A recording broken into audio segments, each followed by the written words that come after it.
Welcome back to united central. അപ്പോൾ ഇന്നലെ രാത്രി തൊട്ട് വന്നിട്ടുള്ള കൺഫേമിംഗ് റിപ്പോർട്ട്സ് ആണ് ഗോയ്ക്കീറസിൻ്റെ പ്രിഫറൻസ് ആഴ്സണലിൽ ജോയിൻ ചെയ്യാനാണ്, അതല്ലെങ്കിൽ യുണൈറ്റഡിനെ റിജക്റ്റ് ചെയ്തു എന്നുള്ള തരത്തിലൊക്കെയാണ് ഇന്നലെ രാത്രി തൊട്ട് വരുന്ന വാർത്ത. ആക്ച്വലി ഇന്നലെ രാത്രിയല്ല, ഇന്നലെ ഉച്ചയ്ക്ക് റെക്കോർഡ് പോർച്ചുഗൽ എന്ന് പറയുന്ന ഔട്ട്ലെറ്റ് പറഞ്ഞിരുന്നു ഗോയ്ക്കീറസ് യുണൈറ്റഡിനെ അറിയിച്ചു, യുണൈറ്റഡിനെ റിജക്റ്റ് ചെയ്യണം, യുണൈറ്റഡിലേക്ക് വരില്ല എന്നുള്ള കാര്യം അറിയിച്ചു എന്നുള്ള തരത്തിലാണ് ഈ റെക്കോർഡ് പോർച്ചുഗൽ പറഞ്ഞ അത്ര റിലയബിൾ ആയിട്ടുള്ള ഔട്ട്ലെറ്റ് ഒന്നുമല്ല.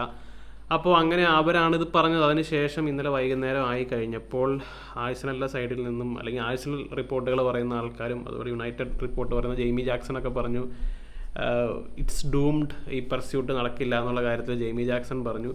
അതുപോലെ തന്നെ ഈ പോൾ ഹേസ്റ്റ് എന്ന് പറഞ്ഞ ജേർണലിസ്റ്റ് പറഞ്ഞു ഗോയ്ക്കീറസിൻ്റെ പ്രിഫറൻസ് ആഴ്സണലാണ്. അതുപോലെ തന്നെ ആഴ്സണൽ രണ്ടുപേരെ നോക്കുന്നുണ്ട്, സെസ്കോനെ നോക്കുന്നുണ്ട്, അതുപോലെ തന്നെ ഗോയ്ക്കീറസിനെ നോക്കുന്നുണ്ട്. രണ്ട് ഡീലും ഒരേ സമയം അവർ അഡ്വാൻസ് ചെയ്യുന്നുണ്ട്. അപ്പോൾ അവർ ചൂസ് ചെയ്തിട്ടില്ല, ആരെ വേണം എന്നുള്ള കാര്യം അവർ ചൂസ് ചെയ്തിട്ടില്ല, പക്ഷേ അവർ രണ്ടും അഡ്വാൻസ് ചെയ്യുകയാണെന്നുള്ള തരത്തിലാണ് പറയുന്നത്. അപ്പോൾ അതുപോലെ റൊമാനോ പറഞ്ഞ കാര്യം എന്ന് വെച്ച് കഴിഞ്ഞാൽ ഗോയ്ക്കീറസ് ഔട്ട്റൈറ്റ് യുണൈറ്റഡിനെ റിജക്റ്റ് ചെയ്തിട്ടില്ല. അപ്പോൾ പറഞ്ഞിട്ടുള്ള കാര്യം എന്ന് വെച്ചാൽ ആഴ്സണലാണ് പ്രിഫറൻസ്, അല്ലെങ്കിൽ പ്രയോറിറ്റി ആഴ്സണലാണ്, ഡ്രീം എന്ന് പറയുന്നത് ആഴ്സണലാണ്. ബട്ട് ഇൻ കേസ് ആഴ്സണൽ അല്ലെങ്കിൽ ആഴ്സണലിന് വേണ്ട എന്നൊക്കെയാണ് അന്നേരം യുണൈറ്റഡിനെ കൺസിഡർ ചെയ്യാന്നുള്ള തരത്തിലൊക്കെയാണ് റൊമാനോ പറയുന്നത്. അപ്പോൾ ഈ ഒരു കാര്യത്തിലേക്ക് വന്നു കഴിയുമ്പോൾ ഇതുവരെ സംഭവിച്ച കാര്യങ്ങളെക്കുറിച്ചൊന്ന് ചുരുക്കി പറയുകയാണെങ്കിൽ, അല്ലെങ്കിൽ ഇത്രയും നാളുകൊണ്ട് സംഭവിച്ച കാര്യം എന്ന് വെച്ച് കഴിഞ്ഞാൽ ആഴ്സണലായിട്ടോ ജനുവരി തൊട്ടേ ഗോയ്ക്കീറസ് ആയിട്ട് ലിങ്ക് ഉണ്ടായിരുന്നു. ഇപ്പം നമ്മൾ ആ സമയത്തൊന്നും ഗോയ്ക്കീറസ് ആയിട്ട് സീരിയസ് ആയിട്ട് ലിങ്കൊന്നും ഉണ്ടായിരുന്നില്ല, വെറുതെ ഇങ്ങനെ പറയുന്നു, ഈ റൊമാനൊക്കെ ചുമ്മാ ലിങ്ക് ചെയ്യിപ്പിക്കുന്ന പോലത്തെ ലിങ്കുകളാണ് ഉണ്ടായുള്ളൂ. അപ്പോൾ നമ്മുടെ മെയിനായിട്ടുള്ള ലോറി വിറ്റ്വൽ ഇംഗ്ലീഷ് ജേർണലിസ്റ്റുകളൊക്കെ പറഞ്ഞുകൊണ്ടിരുന്നതെന്ന് വെച്ച് കഴിഞ്ഞാൽ നമ്മുടെ ഫസ്റ്റ് പ്രിഫറൻസ് ലിയാം ഡെലാപ്പാണ്. ബട്ട് ഡെലാപ്പിൻ്റെ കാര്യത്തിൽ ഡെലാപ്പ് ചെൽസിയിലേക്ക് പോയി. അപ്പോൾ അതിനുശേഷം പിന്നെ ഗോയ്ക്കീറസിൻ്റെ കാര്യത്തിലേക്ക് നോക്കിക്കഴിഞ്ഞപ്പോൾ ഗോയ്ക്കീറസിന് അപ്പോഴും UCL ഫുട്ബോൾ വേണമെന്നുള്ള കാര്യമൊക്കെയാണ് പറഞ്ഞുകൊണ്ടിരുന്നത്. ബട്ട് അവിടെ ആഴ്സണലിൽ സെസ്കോ ആയിട്ട് ഡീൽ അഡ്വാൻസിങ് ആണ്, അപ്പോൾ സെസ്കോയാണ് മെയിൻ പ്രയോറിറ്റി എന്നുള്ള തരത്തിൽ അവിടെ നിന്ന് വാർത്ത വന്നു. അപ്പോൾ ഗോയ്ക്കീറസിന് ആർക്കും വേണ്ട, അങ്ങനെ ഒരു കാര്യം നമുക്ക് എല്ലാവർക്കും മനസ്സിലായി. അപ്പോൾ തന്നെ ഈ ഗോയ്ക്കീറസിൻ്റെ എന്നുള്ള റിപ്പോർട്ടുകൾ വന്നു, ഗോയ്ക്കീറസിന് UCL ഫുട്ബോൾ വേണമെന്നൊന്നുമില്ല, അതുപോലെ തന്നെ റൂബൻ അമോറുമായിട്ട് ജോയിൻ ചെയ്യാൻ താല്പര്യമുണ്ട് എന്നുള്ള തരത്തിലും അതിനുശേഷം റിപ്പോർട്ടുകൾ വന്നു. അതിനുശേഷമാണ് നമുക്കൊക്കെ ഈ പറയുന്ന പോലെ ഗോയ്ക്കീറസ് യുണൈറ്റഡിലേക്ക് വന്നേക്കും എന്നുള്ളൊരു തോന്നൽ വന്നത്. കാരണം എന്ന് വെച്ച് കഴിഞ്ഞാൽ വേറെ പ്രമുഖ ക്ലബ്ബുകൾക്കൊന്നും താല്പര്യമില്ല, ഗോയ്ക്കീറസിന് സ്പോർട്ടിങ് വിടാനുള്ള താല്പര്യമുണ്ട്. 60+10 മില്യൺ എന്ന് പറയുന്ന തുകയ്ക്ക് കിട്ടുകയും ചെയ്യും. ഇപ്പോൾ റൂബൻ അമോറിമിൻ്റെ എക്സ് പ്ലെയർ, അറിയാവുന്ന പ്ലെയർ. അപ്പോൾ അങ്ങനെയാണെങ്കിൽ നമുക്കിത് അഡ്വാൻസ് ചെയ്ത് സൈൻ ചെയ്യാം എന്നുള്ള തരത്തിലാണ് വിചാരിച്ചു കൊണ്ടിരുന്നത്. അപ്പോൾ അങ്ങനെ ഗോയ്ക്കീറസിൻ്റെ ക്യാമ്പായിട്ട് ടോക്സുകൾ നടക്കുന്നുണ്ട് എന്നുള്ള കാര്യമൊക്കെ പറയുന്നുണ്ടായിരുന്നു. അതിനുശേഷമാണ് പിന്നെ കഴിഞ്ഞ ദിവസം വാർത്ത വന്നത് 60+10 മില്യൺ എന്ന് പറയുന്ന തുകയ്ക്കൊന്നും വിൽക്കാനേ പോകുന്നില്ല എന്നുള്ള കാര്യം സ്പോർട്ടിങ്ങിൻ്റെ പ്രസിഡന്റ് പറഞ്ഞു. 80-90 എന്നൊക്കെയാണ് പറയുന്നത്. അപ്പോൾ അങ്ങനെ നമ്മൾ കഴിഞ്ഞ ദിവസം ലൈവിൽ പറഞ്ഞിരുന്നു, അപ്പോൾ അത്രയും വലിയ തുകയൊക്കെയാണെങ്കിൽ നമ്മൾ അങ്ങോട്ട് പോകേണ്ട കാര്യമേ ഇല്ല. കാരണം അങ്ങനെ പോയി കഴിഞ്ഞാൽ നമുക്ക് ഇതൊരു ഫ്ലോപ്പ് ആവാനുള്ള സാധ്യത ആണ് കൂടുതൽ എന്നുള്ളൊരു ഫീലിംഗ് ഒക്കെ നമുക്ക് അപ്പോഴേ ഉണ്ടായിരുന്നു. അതിന് ശേഷമാണ് ഇന്നലെ ഈ പറയുന്ന പോലെ ഗോയ്ക്കീറസിൻ്റെ പ്രിഫറൻസ് ആഴ്സണലാണെന്നുള്ള തരത്തിൽ വരുന്നത്. അപ്പോൾ എനിക്ക് ഈ കാര്യത്തിൽ തോന്നിയെന്ന് വെച്ച് കഴിഞ്ഞാൽ ഇത് മിക്കവാറും ഗോയ്ക്കീറസ് ശശിയാവും. കാരണം നമ്മൾ പണ്ട് ഗ്യാക്പോക്ക് ഇതുപോലൊരു പണി കൊടുത്തിട്ടുണ്ട്.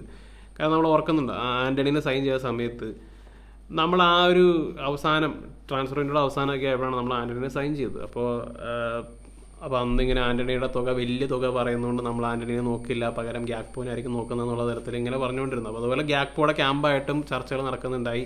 ഈ പാവം ഗ്യാക്പോയാണ് ഞാൻ വിശ്വസിച്ചിരുന്നത്, യുണൈറ്റഡ് സൈൻ ചെയ്യുന്നുള്ള തരത്തിൽ വിശ്വസിച്ചുകൊണ്ടിരുന്നു. പക്ഷേ അതൊരു ടാക്ടിക്സ് ആയിരുന്നു, ആൻ്റണിയുടെ വില കുറപ്പിക്കുക എന്നുള്ളത് വിചാരിച്ചിട്ട് അങ്ങനെ ചെയ്തൊരു പരിപാടിയായിരുന്നു. പക്ഷെ അത് അങ്ങനെ ചെയ്തിട്ടും പ്രത്യേകിച്ച് ഗുണമൊന്നും ഉണ്ടായില്ല. ആൻ്റണിക്ക് അയാൾക്ക് ചോദിച്ച പൈസ കൊടുക്കേണ്ടിയും വന്നു. അവസാനം ഗ്യാക്പോ ശശിയായി, ഗ്യാക്പോ യുണൈറ്റഡിലേക്ക് വരും എന്നുള്ള പ്രതീക്ഷയിലൊക്കെയാണ് ഇരുന്നത്. ഗ്യാക്പോ തന്നെ പബ്ലിക്കലി അഡ്മിറ്റ് ചെയ്തിട്ടുള്ള കാര്യമാണ്, യുണൈറ്റഡിലേക്ക് പോകും എന്ന് വിശ്വസിച്ചുകൊണ്ടിരുന്നു. പക്ഷേ യുണൈറ്റഡിന് സൈൻ ചെയ്തില്ല. അപ്പോൾ അതുകൊണ്ട് തന്നെ പുള്ളിക്കാരൻ PSVയിൽ തൊട്ടുന്നതിന് ശേഷമാണ് ലിവർപൂളിലേക്ക് പോയത്. അപ്പോൾ നമ്മൾ ശരിക്കും പറഞ്ഞാൽ അന്ന് നോക്കിയിരുന്നെങ്കിൽ ഈ പറയുന്ന പോലെ ആൻ്റണിയുടെ പകുതി വിലയ്ക്ക് അന്ന് ഗ്യാക്പോനെ കിട്ടുമായിരുന്നു എന്നുള്ളതാണ്. അപ്പോൾ അതാണ് അന്ന് സംഭവിച്ചെന്ന് പറയുന്ന പോലത്തെ ഒരു സിമിലർ സിറ്റുവേഷനാണ് ഇവിടെ നടക്കുന്നത്. ഇപ്പോൾ സെസ്കോയിനെയും അതുപോലെ തന്നെ ഗോയ്ക്കീറസിൻ്റെ ഡീല് ഒരേ സമയം ആഴ്സണലിൽ ചർച്ച നടത്തുന്നുണ്ട്. അപ്പോൾ അവർ ഏതെങ്കിലും ഒരാളെയാണ് ചൂസ് ചെയ്യുള്ളൂ. അപ്പോൾ ഗോയ്ക്കീറസ് വിചാരിച്ചുകൊണ്ടിരിക്കുന്നത് അവനെ ചൂസ് ചെയ്യും എന്നുള്ളൊരു വിശ്വാസമാണ് ഗോയ്ക്കീറസിനുള്ളത്. ബട്ട് എൻ്റെ ഒരു ഫീലിംഗ് എന്ന് വെച്ച് കഴിഞ്ഞാൽ ആഴ്സണൽ സെസ്കോനെ തന്നെ ചൂസ് ചെയ്യുന്നുണ്ട്. അതിൻ്റെ കാരണം എന്ന് വെച്ച് കഴിഞ്ഞാൽ ഇപ്പോൾ ഗാർഡിയനൊക്കെ റിപ്പോർട്ട് ചെയ്തിട്ടുള്ളൊരു കാര്യമാണ്, ആർട്ടറ്റയുടെ പ്രിഫറൻസ് സെസ്കോയാണെന്നുള്ള കാര്യമാണ്. അപ്പോൾ ഗോയ്ക്കീറസ് ശശിയാവുന്നുള്ളൊരു ഫീലിംഗ് ആണ് എനിക്ക് നിലവിലിപ്പോൾ ഉള്ളത്. But anything can change.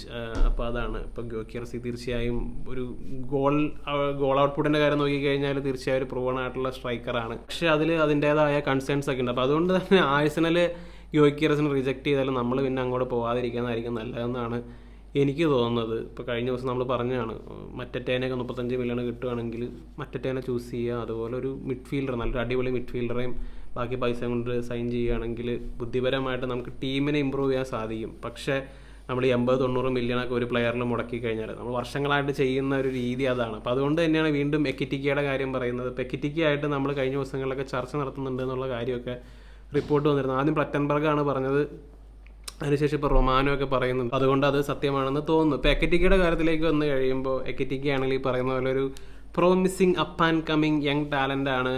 ഇപ്പോൾ 22 വയസ്സ്, ഫ്രാങ്ക്ഫൂർട്ടിൽ കളിക്കുന്നു. ഇപ്പോൾ ഈ സീസണിൽ 33 മത്സരങ്ങളിൽ 15 ഗോളും 8 അസിസ്റ്റും ബുണ്ടസ്ലീഗയിൽ നേടിയിട്ടുണ്ട്. ബുണ്ടസ്ലീഗ എന്ന് പറയുമ്പോൾ തന്നെ നമുക്ക് പേടിയാണ്. കാരണം നമ്മൾ പലപ്പോഴും ബുണ്ടസ്ലീഗയിൽ നിന്ന് പ്ലേയേഴ്സിനെ സൈൻ ചെയ്യുമ്പോൾ അവരൊക്കെ ഫ്ലോപ്പുകളായിട്ട് മാറാറുണ്ട്. അപ്പോൾ അതുപോലെ തന്നെ ആൾ PSG മുമ്പ് കളിച്ചിട്ടുണ്ട്. അപ്പോൾ അവിടെ ഒരു സീസണിലാണ് കളിച്ചിട്ടുള്ളത്. അപ്പോൾ അന്ന് PSG ജോയിൻ ചെയ്തിട്ട് അവിടെ കാര്യമായിട്ടുള്ള ഇമ്പാക്റ്റ് ഒന്നും ഉണ്ടാക്കാൻ സാധിച്ചില്ല. മാത്രമല്ല നമുക്കറിയാം PSG എംബാപ്പെ സ്റ്റാർ സ്റ്റഡഡ് ആയിട്ടുള്ള ടീമായിരുന്നു, അങ്ങോട്ടേക്കാണ് പോയത്. അപ്പോൾ അതുകൊണ്ട് തന്നെ അവിടെ നിന്ന് പിന്നെ വിട്ടതാണ്. അതിന് മുമ്പ് റെയിംസിൽ വെച്ച് കളിക്കുന്ന സമയത്ത് ഫ്രഞ്ച് ലീഗിൽ തന്നെയുള്ള ക്ലബ്ബാണ്. അവിടെ 24 മത്സരങ്ങളിൽ 10 ഗോളും 3 അസിസ്റ്റും നേടിയിട്ടുണ്ട്.